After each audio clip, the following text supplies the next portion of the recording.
तो दोस्तों नमस्कार। एक ये पाखंड यही संत रामपाल जी महाराज के बारे में वीडियो बनाता ही रहता है। इनका काम तो यही है वीडियो बनाने का, ताकि किसी को सच दिखाने का नहीं है।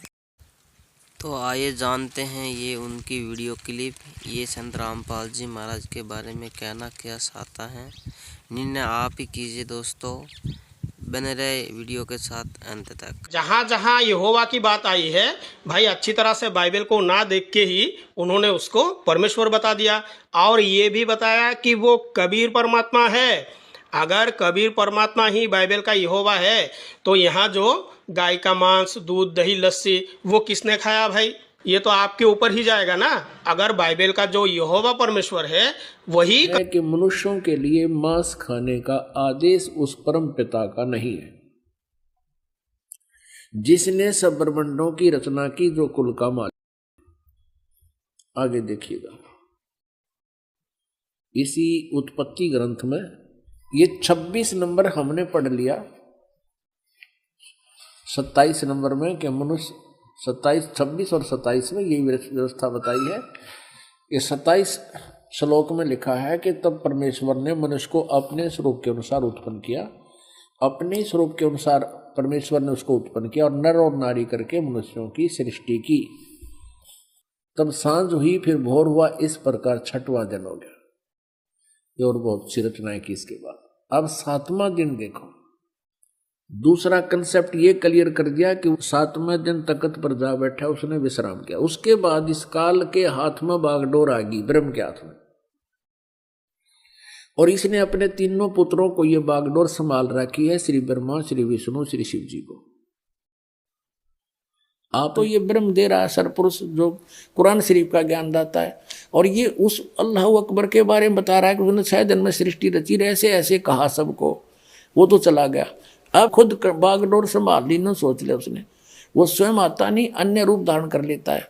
जैसे तीनों पुत्रों को उसने यहाँ के कंट्रोलर बना रखा है। मुख्य ये है सब कंट्रोलर, इस 3 लोग के एक एक विभाग के मंत्री। तो ये क्या कह रहा है, जिसने आदम को कपड़े बनवाए और उसको मना किया कि बीज का फल ये ना खाना, उसने खा लिया। अब वो क्या कह रहा है कि ये भले बुरे के वृक्ष का फल खाकर ये हम में से एक के बराबर हो गया। इसका मतलब एक से अधिक परमेश्वर हैं, अल्लाह हैं। ये देखो, फिर योहा परमेश्वर ने कहा, मनुष्य यानी आदम भले बुरे का ज्ञान पाकर हम में से एक के समान हो गया। इति सिद्धम के एक से अधिक खुदा हैं, एक से अधिक गॉड हैं। ये डम्मी गॉड हैं, ये अधूरे गॉड हैं। गॉड ये भी है, जब डम्मी गॉड है तो कंप्लीट गॉड भी है। तो अन्य देव भी हैं और एक कुल का मालिक वो अन्य है। अब आगे दिखाता हूँ आपको।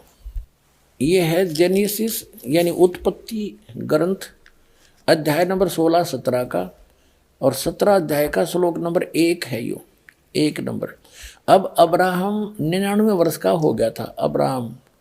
तब योहा ने उसको दर्शन देकर कहा, मैं सर्वशक्तिमान ईश्वर हूँ, तो मेरी उपस्थिति में चल और सिद्ध होता जा। हो गया, यानी निराकार की तरह जब सामने आकर दर्शन दिए। ठीक है, जेनियस 17-18 24 नंबर पृष्ठ पे और 17-18 ये अध्याय है। तो 18वें अध्याय में अब्राहम मामरे के बांध वृक्षों के बीच कड़ी धूप के समय तंबू के द्वार पर बैठा हुआ था। तब योहा ने उसे दर्शन दिया।